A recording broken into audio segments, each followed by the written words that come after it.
आखिरी में एक कहानी से समझाने की कोशिश करता हूं। एक टीम के 5 दोस्त एक के घर में बैठकर खाना खा रहे थे। शाम का वक्त था, हल्की हल्की हवा चल रही थी। तभी बूंदाबांदी यानी हल्की सी बरसात शुरू हो गई और थोड़ी ही देर में तेज बारिश होने लगी। उन पांचों में एक टीम लीडर था। उसको लगा इन चारों को जिंदगी का सबसे बड़ा सबक सिखाता हूं। उसने चारों से कहा, हाथ धोकर वापस आ जाओ, एक खेल खेलेंगे।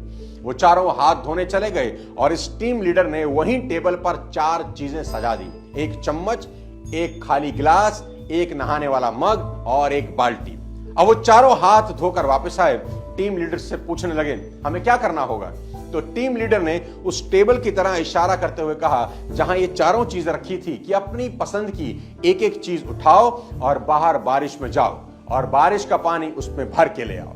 तो एक ने चम्मच उठाई, एक ने खाली ग्लास, एक ने नहाने वाला मग और लास्ट वाले ने बाल्टी। अब चारों अपना अपना ऑब्जेक्ट लेकर बारिश में चले गए और वहीं अपना ऑब्जेक्ट लेकर बारिश का पानी भरने का वेट करने लगे। सबसे पहले बारिश ने चम्मच को भर दिया और वो वापस आ गया। फिर बारिश ने उस खाली ग्लास को भर दिया और वो भी वापस आ गया। फिर बारिश ने उस नहाने वाले मग को भर दिया, जिसे तीसरा पकड़ के बारिश में खड़ा था, और वो भी भरे मग के साथ वापस लौट आया। सबसे आखिरी में जिसके पास बाल्टी थी वो आया। बारिश के पानी से बाल्टी अब ऊपर तक भर चुकी थी। उस टीम लीडर ने अब उन चारों को उनकी जिंदगी का सबसे बड़ा सबक दिया कि 2 चीजें सिखाता हूं तुमको। पहला, दोस्तों, बारिश तुम सभी के लिए बराबर हो रही थी। कोई चम्मच भर के पानी लाया, कोई ग्लास भर के, कोई मग भर के और कोई बाल्टी। बारिश हर बर्तन को भर रही थी। सवाल यही है कि तुम कौन सा बर्तन भरना चाहते हो और कितना बड़ा भरना चाहते हो। कुदरत के पास देने के लिए सब कुछ है, लेकिन अगर तुम्हारा बर्तन ही छोटा है तो देने वाला भी क्या कर लेगा। अब दूसरी चीज सीखो।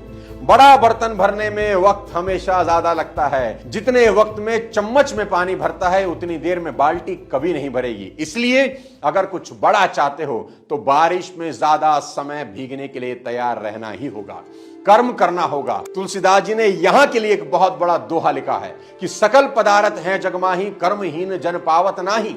यानी कि इस दुनिया में सब कुछ है जो तुम पाना चाहते हो, पर कर्महीन इंसान को कुछ हासिल होता नहीं। आप सिर्फ घर की 4 दीवारी में बैठकर सोचें कुछ हो जाएगा, तो देवता भी तुम्हारी मदद नहीं कर सकते। आखिरी में आपसे एक सवाल पूछता हूं कि एक पेड़ कितना बड़ा होता है? तो उसका जवाब है, जितना बड़ा हो सकता है उतना ही बड़ा होता है। आपने कभी नहीं सुना होगा कि एक पेड़ जो कि जा सकता था 20 फीट 16 फीट पर रुक गया। नहीं मेरे दोस्त, पेड़ बीच में नहीं रुका करते। दूसरा सवाल, पेड़ कितना गहरा हो सकता है? तो उसका जवाब है, जितना गहरा जा सकता है उतना गहरा चला जाता है, बीच में नहीं रुकता। तीसरा सवाल, एक पेड़ कितने फल देता है? तो उसका जवाब है, जितने दे सकता है उतने ही देता है। कोई पेड़ अपनी क्षमता से कम फल कभी नहीं देता। चौथा सवाल सीधा आपसे, क्या आप जितना कर सकते थे उतना कर रहे हो?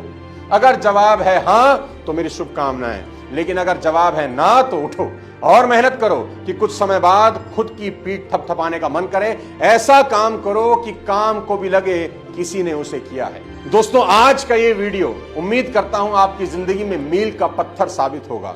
खुद पर भरोसा करने से बड़ा कोई अस्त्र आपके पास नहीं है।